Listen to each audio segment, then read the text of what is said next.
미래 목회 포럼이 다음 회기를 이끌 새로운 임원진을 꾸렸습니다. 신임 대표엔 서광교회 이상대 목사가, 신임 이사장엔 송촌 장로교회 박경배 목사가 추대됐습니다. 국내 어린이 추천 도서로 선정된 책들이 이슬람을 미화했다는 지적이 제기됐습니다. 어떻게 된 일인지 취재했습니다. 최근 각종 육아 프로그램으로 올바른 자녀 훈육 방식에 큰 관심이 쏠리고 있습니다. 기독교적으로도 자녀의 건강한 정서 발달을 돕는 성경적 양육법을 취재했습니다. 대구 북구청이 이슬람 사원 공사 중지 행정 명령을 내린 가운데 법원이 공사 중지 처분을 취소하라고 판결했습니다. 북구청은 즉시 항소하겠다고 밝혔습니다. 한국교회 봉사단과 기독교 환경운동연대가 지난 2007년 발생한 서해안 유류 피해 극복 14주년 세미나를 개최했습니다.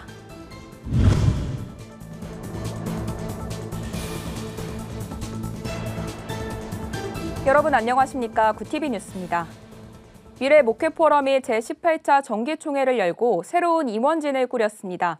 신임 대표엔 서광교회 이상대 목사, 신임 이사장엔 송촌 장로교회 박경배 목사가 추대됐는데요. 이들은 위드 코로나 시대 한국교회 회복에 앞장서겠다는 포부를 밝혔습니다. 개혁주의 신앙과 전통을 계승하며 미래교회를 향한 방향을 제시하는 목회자들의 모임 미래목회 포럼이 제18차 정기총회를 열고 새 지도부를 선출했습니다. 이날 총회에선 신임 대표의 서광교회 이상대 목사, 신임 이사장엔 송촌 장로교회 박경배 이사장이 추대됐습니다. 이상대 신임 대표는 취임사에서 위드 코로나 시대 미래 목회 포럼은 한국교회와 사회에 정답을 제시하는 기구로 우뚝 서 나가겠다는 포부를 밝혔습니다. 코로나 이전과 이후의 목회 환경이 변하는 180도 다른 환경입니다. 비대면 예배에 익숙한 성도들이 교회를 찾을 수 있는 프로그램의 개발, 교회를 떠난 청년들이 다시 교회를 돌아올 수 있는 환경의 조성, 사라져가는 주일학교의 활성화를 위해 다시 한번 머리를 맞대야 할 시점입니다. 신임 이사장 박경배 목사는 우리나라 사회 갈등을 바라볼 때 교회의 책임을 통감한다며 더 나은 한국교회 방향을 제시할 수 있도록 노력하겠다고 말했습니다. 우리 사회의 참 갈등 관계들을 바라보면서 오늘 우리 사회의 이 어려운 문제는 교회의 책임이 적지 않다라고 생각합니다. 앞으로 코로나 이후에 한국교회를 어떻게 이끌어 나갈 건지 그런 것들이 좀 고민되는 우리 모임이 됐으면 좋겠다 그런 생각을 합니다. 미래목회 포럼은 이날 정기총회에서 2022년 주요 사업 계획으로 교회 회복에 대한 대책에 힘쓰겠다는 구상을 밝혔습니다. 또한 특별히 3월 대선을 앞두고 기독교의 역할은 무엇인지 논의하는 자리를 갖겠다고 말했습니다. 이 밖에도 북한 인권과 이슬람 국가의 인권 개선을 위한 포럼, 중소형 교회를 위한 목회 세미나도 기획하고 있습니다.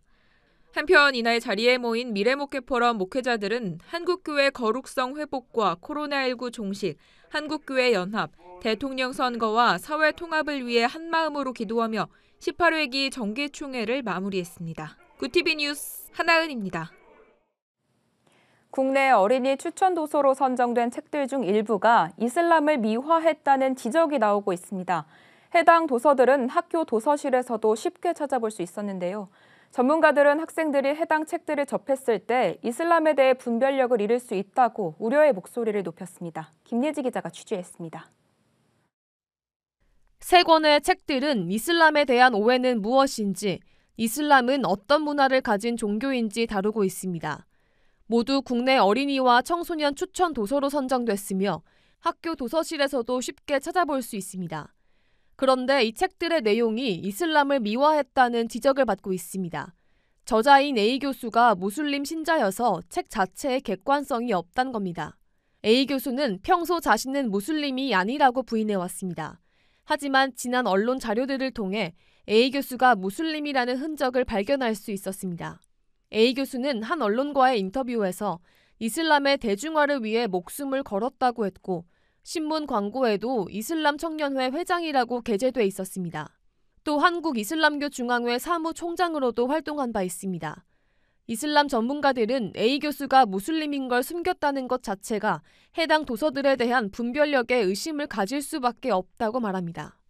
아무래도 이제 그 객관적이지 믿지 않다. 이슬람교를 전파하기 위해서 목숨을 걸었다 그러면 신에게 복종했다는 이야기가 되는데 그가 말하는 것을 전달자 역할을 충실히 이행하겠다고 하는 그런 의도가 있는 거 아닐까요? 무엇보다 해당 도서들은 이슬람에 대해 사실과 다른 내용들이 포함돼 우려의 목소리가 더해졌습니다. 예를 들어 이 책에는 이슬람 창시자 무함마드를 존경해야 하는 이유 6가지를 들고 있는데 A 교수는 무함마드가 후계자를 지명하지 않았다고 주장했습니다.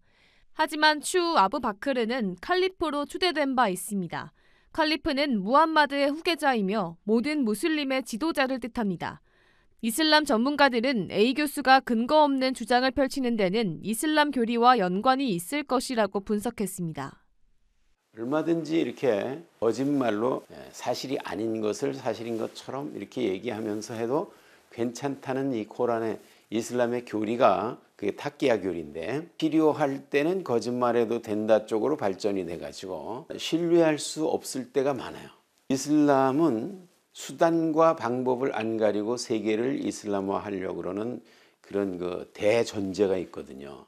전문가들은 종교적 이해가 약한 학생들이 해당 도서들을 접했을 때 종교적 다원주의로 빠질 가능성이 높다고 지적했습니다.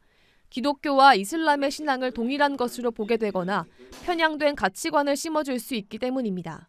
한국의 어린 학생들이 이슬람에 대해서 전혀 모르는 상태에서 이분 책이나 뭐 이분의 말씀을 이렇게 계속 접하다 보면 이슬람에 대해서 굉장히 그 호의적인 태도를 가지게 되고 이런 것들이 마냥 미화돼서 소개된다고 하는 것은 아주 편향적인 왜곡된 시각을 가지게 교육하는 것은 바람직하지 않다는 생각이 듭니다.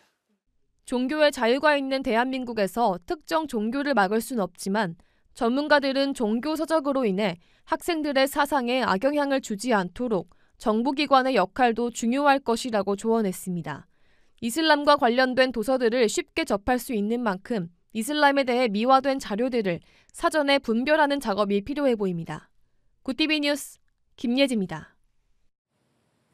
최근 각종 육아 프로그램이 부모들의 공감 속 큰 인기를 얻으면서 올바른 양육법에 대한 관심이 높아지고 있습니다. 특히 부모가 훈육의 일부로 생각했던 것 중에서도 아이의 정서 발달에 심각한 악영향을 초래하는 행동들이 종종 지적돼 충격을 받기도 하는데요. 기독교적으로도 자녀의 건강한 정서 발달을 위해 할 수 있는 성경적 양육법을 취재했습니다. 조희연 기자입니다. 지난달 18일 보건복지부 통계에 따르면 아동학대 중 정서학대의 발생 건수가 10년 전인 2011년보다 10배 가까이 늘었습니다. 정서학대란 보호자를 포함한 성인이 아동의 건강과 복지를 해치거나 정상적 발달을 저해할 수 있는 정신적 폭력이나 가혹행위를 하는 것을 말합니다. 원망이나 거부적인 언어 습관과 분노 표출 등 다수의 부모들의 일상적 습관이 모두 대상이 됩니다. 특히 많은 부모가 자녀 훈육 시에 상처를 남겼으며 대부분 이를 후회하는 것을 확인할 수 있었습니다. 감정적으로 대했던 거는 지금도 제가 굉장히 후회하는 거예요. 너무 이렇게 화가 나면 소리를 막 지른다거나 이랬더니 어느 순간 우리 애가 보니까는 주눅이 들어있더라고요. 네, 이렇게 친구들 사이에서도 그렇고. 난 이게 싫어요라고 얘기했을 때 제가 그거 싫어도 네가 부모의 이런 거에 따라라. 무조건 순종해라. 내 아이한테 너무 나의 생각과 나의 그 신념 그런 걸 강요하는구나 라는 생각을 많이 하죠. 전문가들은 신체학대보다도 더 위험한 것이 정서학대라며 평생의 트라우마로 남아 성인이 돼서도 우울장애와 불안장애, 성격장애 등을 유발할 수 있다고 지적했습니다. 결혼과 가족관계연구소 김덕일 소장은 자녀를 노엽게 하지 말라는 성경 말씀을 제시하며 양육은 잘못된 걸 고치는 것이 아니라 건강한 습관을 가지도록 반복해서 훈련시키는 것이라고 강조했습니다.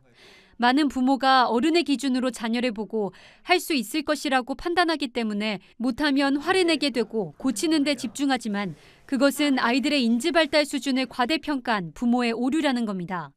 그러면서 가장 주력해야 할 것은 자녀에게 해야 할 일들을 알려주고 직접 보여주는 것, 또 격려하는 일이지 교정은 가장 마지막 순위라고 제언했습니다. 처음부터 잘할 거라고 생각을 하면 잘못할 때 화가 나거든요. 그런데 잘할 거라는 생각을 하지 않고 내가 하나씩 다 훈련을 시켜야 되는 거라고 생각을 하고 있으면 잘하는 게 대견스럽고 못하는 게 당연한 거예요. 그냥 잘못을 교정하는 것이 한 95% 이상 이렇게 생각을 하시니까 이제 여기에서 문제가 생긴다고 저는 봅니다.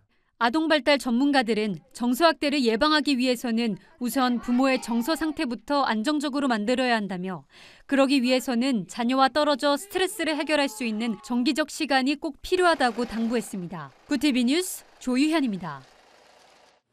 대구 이슬람 사원 건축과 관련해 건축주와 주민들 간의 갈등이 이어지는 가운데 지난 1일 법원이 공사 중지 처분을 취소하라고 판결했습니다. 재판부는 행정청인 대구 북구청이 아무런 근거 없이 공사 중지 처분을 내렸다며 절차적 위법성이 있다고 판단했습니다. 이에 대구 북구청은 공사 중지 명령을 철회할 수 없다며 항소를 제기할 예정입니다.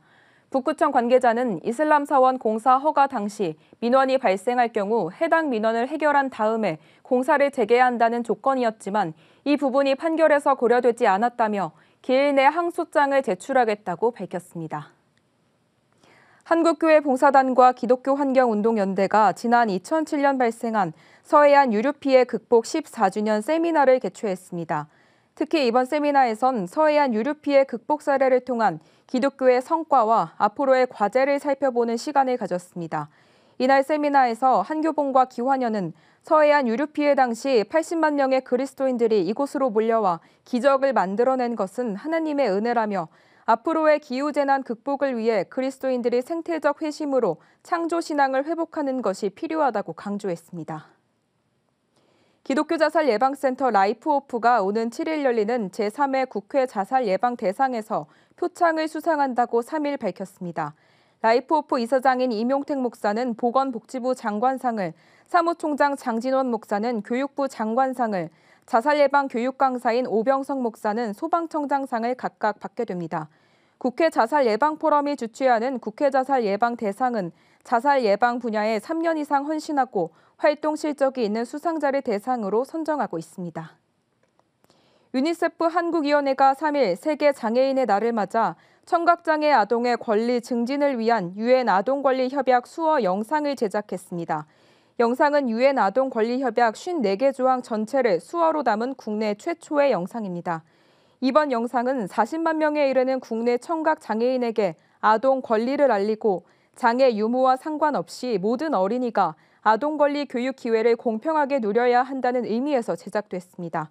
영상은 전국의 관련 교육 현장과 도서관, 지자체 등에 배포될 예정입니다.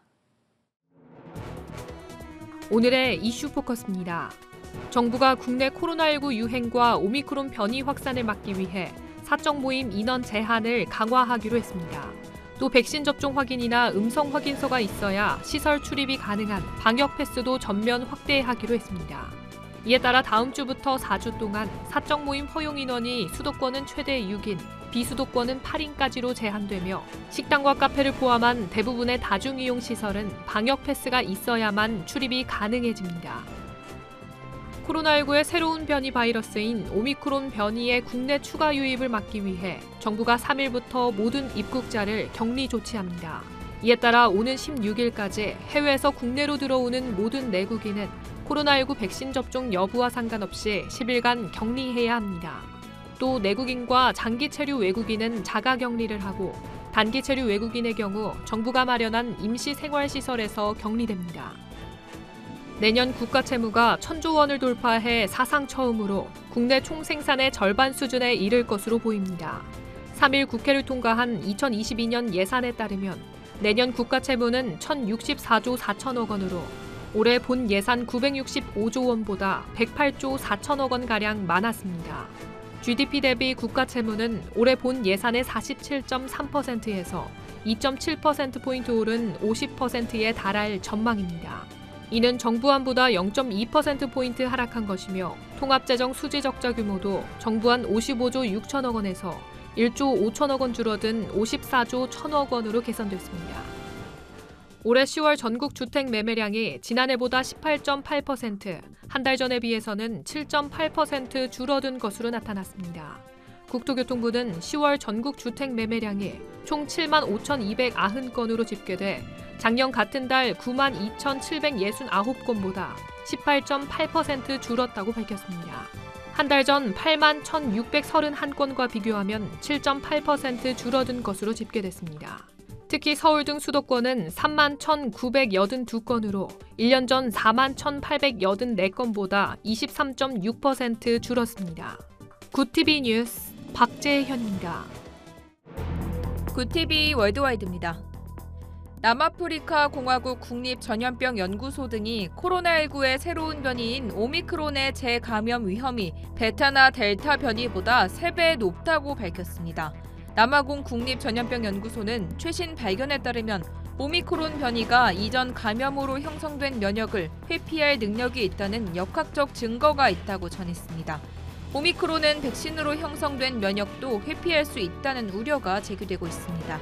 현재 오미크론 변이 바이러스는 처음 보고된 지 일주일 만에 남극을 제외한 전 세계 6개 대륙 최소 30개국에서 확인됐습니다. 일본 원자력규제위원회가 후쿠시마 제1원전에서 발생하는 오염수를 2023년 봄부터 바다에 방류하려던 목표 시기를 맞추기 어려워졌다고 밝혔습니다. 원자력규제위는 오염수 해양 방류 전에 도쿄전력이 제출한 실시 계획을 심사해 인가해야 하는데 도쿄전력은 아직 실시 계획 심사를 신청하지 않고 있기 때문입니다. 이와 관련해 호케다 위원장은 심사와 심사 결과에 대한 의견 수렴을 비롯해 관계자 대상 설명과 설비 공사 등에 필요한 시간 등을 고려해 도쿄전력이 연내 가능한 빠른 시기에 신청하길 바란다고 말했습니다. 미국 군용기가 지난달 중국 연안 남중국해에서 정찰한 횟수가 역대 최다였다고 중국 싱크탱크가 밝혔습니다. 중국 베이징대 싱크탱크인 남중국해 전략태세 감지 계획은 지난 1일 웨이보와 트위터를 통해 미군이 11월 중국 연안 남중국해에서 94회 정찰 비행을 했다며 이는 기존 최대였던 지난 2월의 75회보다 거의 30% 증가한 규모라고 설명했습니다. 미군의 이 같은 정찰 비행 확대는 중국군의 대만을 향한 공중 무력 시위가 강화한 것에 대한 대응으로 풀이됩니다. 세계적인 거리미술가 로버트 뱅크시의 작품이 1만 조각으로 나뉘어 NFT로 판매됩니다.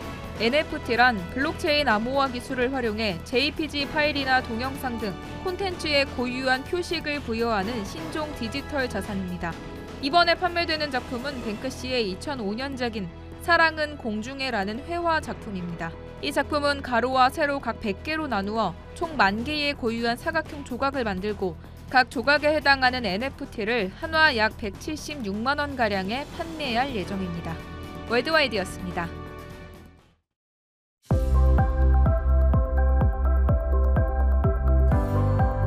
내일은 하늘 자체는 맑지만 많이 춥겠습니다. 주말 모두 서울 기준 최저기온이 영하 3도까지 떨어지겠습니다. 추위는 휴일 낮부터 서서히 누그러질 전망입니다. 화요일에는 서쪽 지역을 중심으로 비나 눈이 내릴 것으로 내다보고 있습니다. 이어서 전국 날씨입니다. 내일 한낮 최고 기온은 서울과 강릉 6도, 대전 9도가 예상됩니다. 남부지방은 부산 11도, 제주는 14도까지 오르겠습니다. 날씨였습니다. 코로나 이후 목회 현장은 180도 바뀌었다 해도 과언이 아닙니다. 위드 코로나로 시름을 놓는가 싶었지만 정부의 방역 단계 강화 조치로 목회자들은 또다시 고민이 깊어지게 되는데요. 한국교회의 회복과 부흥을 위해 다 함께 머리를 맞대야 할 때입니다. 이상으로 뉴스를 마칩니다. 오늘도 함께해 주신 여러분 고맙습니다.